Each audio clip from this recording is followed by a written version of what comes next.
2019 July.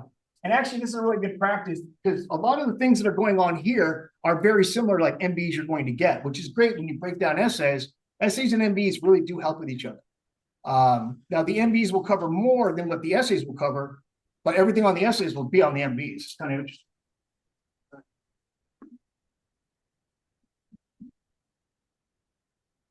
Number one, Bob.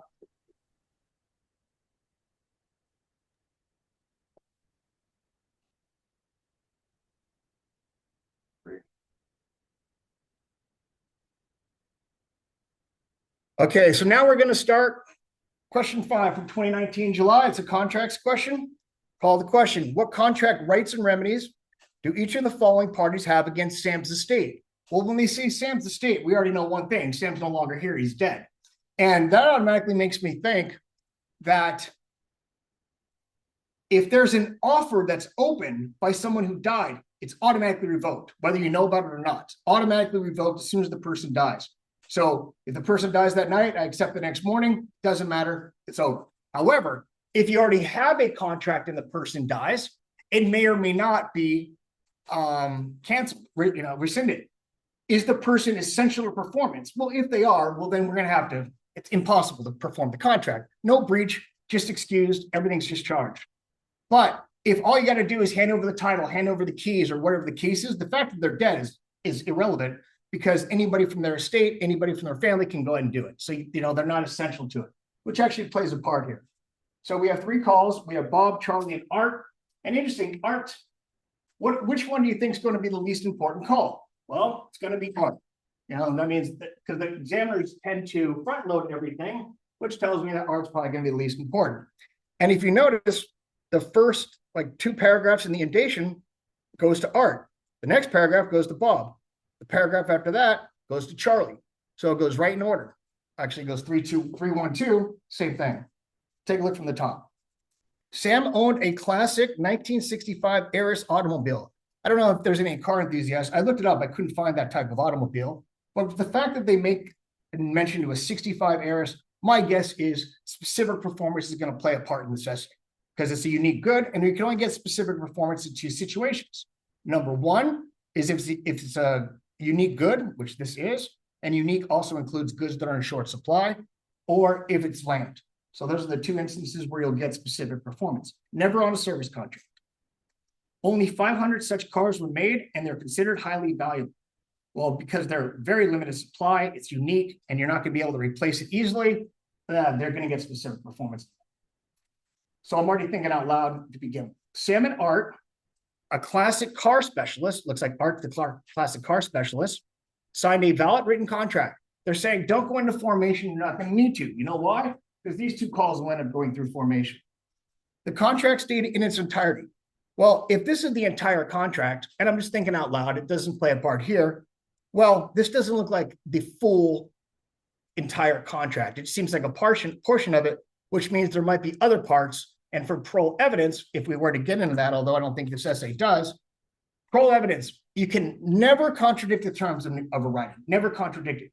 If we agree in the writing that says gray car, I can't say, well, I said black car. Well, why did you sign it says gray? It's completely contradictory. But a partially integrated contract can be supplemented with additional terms that are consistent, obviously. Because we might not have the full agreement. We might have like 3 separate agreements that could be comprised into one. All right, so the contract states its entirety. When I see 2 sentences, I'm thinking, well, it's probably not a full contract. Art will serve as Sam's exclusive agent in selling his Eris car.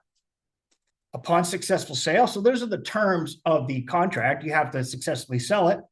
Art will earn a commission equal to 10% of the sales price. So whatever Art can sell for, it's like any kind of brokerage contract. You'll see it in real estate. We saw it in that one essay with the widgets. So that's the terms of Art. A few days later, Sam showed his car to Bob, who had learned of the car when he saw a for sale sign Sam had decided to place on it while parked in his driveway. So Art has nothing to do with this one, but it's exclusive agent, so he'll probably get a commission anyways, even if the car sells by someone else. Bob, wanting to add the car to his personal collection, mailed Sam a signed letter that day offering to pay $250,000 for the car. So the first thing we have here, with Art, we're going to have common law because it's a service contract. And here, this is going to be UCC because it's the sale of goods.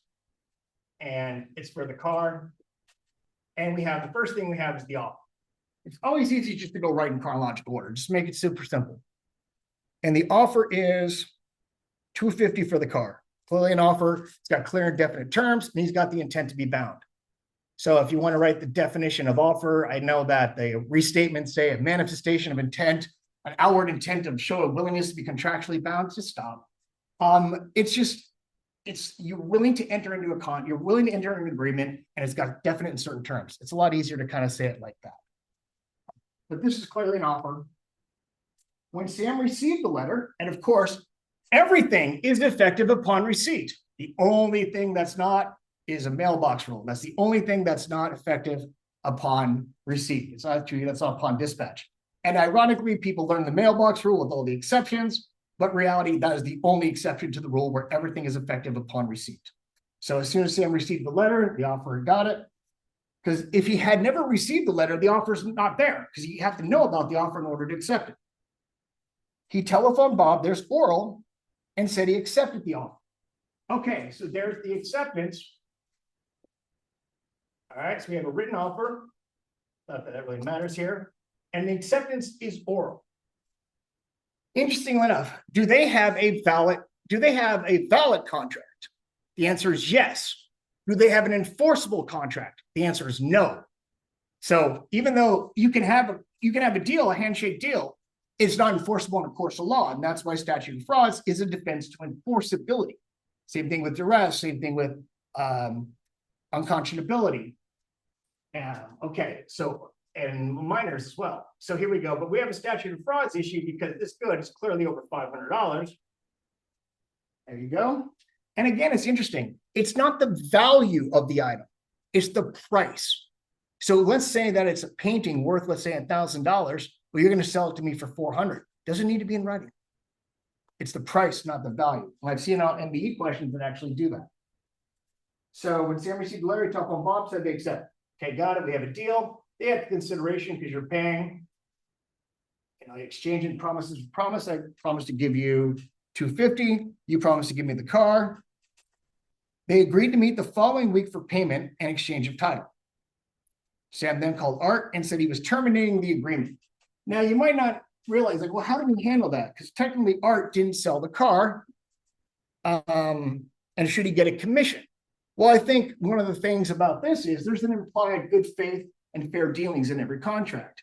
And firing the guy because you've already sold it, kind of cutting him out of the commission. This happens a lot in real estate contracts. People end up doing that. They'll fire their agent, wait a week, and because they found a buyer themselves. Well, technically, if you have an exclusive agency or exclusive listing, you can't do that without having to pay the commission. So people try to get around that.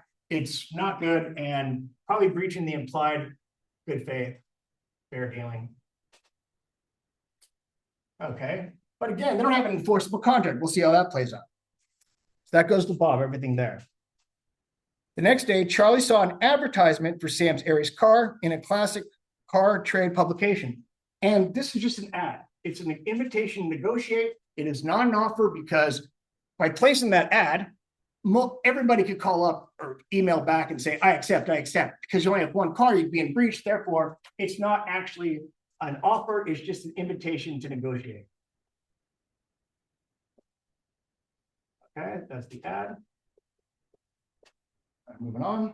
And let me know if it's too small, you guys can't see it, I'll make it bigger. Art had placed the ad prior to Sam terminating their agreement. So Art did do something. Charlie drove to Sam's house and offered $300 for the car and said he would mail a written contract to Sam that day. So we have another offer, and this is for $300. Got it. Try to make it bigger. And he would mail a written contract. Well, probably a written offer. Sam still needs to sign it. Sam said he would think about it. So this is not a rejection. No counteroffer. It's just I get more time. Like, let me think about it. So the offer is still open. How long is the offer open? For a reasonable time. It's freely revocable, but it's open for a reasonable time. What's a reasonable time? That depends on the facts. And here, I don't know, a couple days, maybe a week. I don't know. But okay. And generally, in face-to-face conversations, all the examiners don't really look for this. I've rarely seen it. In fact, almost ever seen it. We're in a face-to-face conversation. If you make an offer in a face-to-face conversation, it technically terminates after that conversation is over, unless you say, oh, I'll give you till Tuesday. There's other things in there. But he said, I'll think about it. To me, the offer's still open. He did not inform Charlie of his agreement with Bob. So Charlie's acting in good faith. It's not like he's trying to take title or anything else from somebody else. When Charlie's contract arrived, and that's actually a misuse of words, but they're doing that for you to understand that, it's just an offer is what it is. So when Charlie's contract arrived, his written offer, so now we have it in writing, which we're going to need. And because the fact that they end up suing Sam's estate, Sam's signature is the only signature we care about. We don't need Bob's signature. We don't need Art's, we don't need Charlie's signature. All we need is Sam's signature for him to be bound. He did not inform his agreement with Bob. When Charlie's contract, Sam signed it. There we go. There's the signature by the defendant, the party to be charged. Placed in a stamped envelope addressed to Charlie, dropped it in the mailbox. Mailbox rule. There's the only time where it's effective upon dispatch. So do they have a valid enforceable contract at this point? Yes, they do, because it's in writing. We have Sam's signature. The mailbox rule applies, so it's been accepted before anything happened, before it's been rejected, before it's been revoked, or before Sam eventually passes away. Sam died in his sleep that night. But because of the fact it was accepted, an offer terminates upon the death of the offeror. But we have a contract. And it's interesting too, an offer cannot be assigned. So if I say to Garcia, I'll sell you my car for $10,000, she cannot assign that to Leon. She can't assign the offer. What she can do, though, is accept the contract, and now she can assign the contract rights. That's assignment of rights. It's weird because you can, so you have to accept the offer in order to assign it. And I see this tested in real property a lot, where they'll have the landlord with a tenant been there for like 2 years, and they're going to sign another 2-year lease. And the landlord gives the new lease to the tenant to sign. And the tenant decides that they're not going to release it, but their friend is going to. And so the friend ends up signing the lease and sending it back. It's not a valid contract. Because the fact that the offer was made to the tenant, not to the friend, and the fact that the friend accepted, no. And also I've seen him do it in UCC too, in a really clever way, where this father owned a jewelry store for about 30 years, and he had done business with this one merchant for the whole time. And they were on really good terms. Everything is set. Everything's great. And the merchant had sent the father of the owner of the jewelry store an offer to buy some more diamonds or whatever the case is. Well, the father ends up dying, and his son ends up taking over the business. And then the son accepted the contract for the diamonds. And the son's like, yeah, I'll fill that order. And then the merchant buyer says, no, I don't want you to fill the order. And that thing is, the son could not accept because the offer was made to the father. And there you go. You can't accept an offer that's made to another person. So they do very clever ways on testing that. So be really on the lookout when they do that, because I see that quite a bit. Okay. Sam died. He left all his property to his only relative, a nephew named Ned. Well, unfortunately, Ned's not going to get the car because the car already belongs to Charlie. What about Bob? He doesn't have an enforceable contract, unfortunately. So Bob's not going to be able to enforce it because we have no writing. Sam's dead. Sam can't say, yeah, I also agreed to sell it to him anyways, because we need that in writing to be enforceable. Ned wants to keep the car. Oh, you're gonna get $300,000, bud. Take it. As a result, Bob and Charlie filed timely claims against Sam's estate, seeking title to the car. And they're going to want specific performance. That's the remedy they're asking for. Art filed the timely claim, seeking a 10% sales commission. All right, so he wants his commission according to the contract, even though, well, because Charlie actually did answer Art's advertisement, but nevertheless. So what are the contract rights and remedies? Bob, unfortunately, is going to get blocked by the statute of frauds. because we don't have Sam's signature here. Charlie, we have written signature, it's valid on the mailbox rule. Charlie's going to get the car. And about Art. However you deal with Art, there's really not one correct answer. You could say that based on the implied good faith and the fact that the car was sold to Charlie based on Art's ad, that he should be entitled to his 10%. Or you could say, well, he got fired before the sale, and therefore he's not entitled to a contract remedy like expectation damages, but he may get restitution. I think it would be incredibly unfair for Art not to get anything. So I think Art should get expectation damages of $30,000, because that's 10%. Or if the court were to find that the contract had been terminated before the sale, then I think at a bare minimum, he should probably get restitution for the reasonable value. I mean, what is that? I mean, he'll, at a minimum, I think Art should get back all any expenses he incurred in reliance on the contract. He'd probably get reliance damages in there. I don't think the answer was looking for reliance, but that would be, reliance is like a pre-contractual remedy. A great example of reliance damages is, let's say I'm a promoter for a UFC fight, and I get paid based on the number of tickets are sold through pay-per-view and the number of seats that are sold at the venue.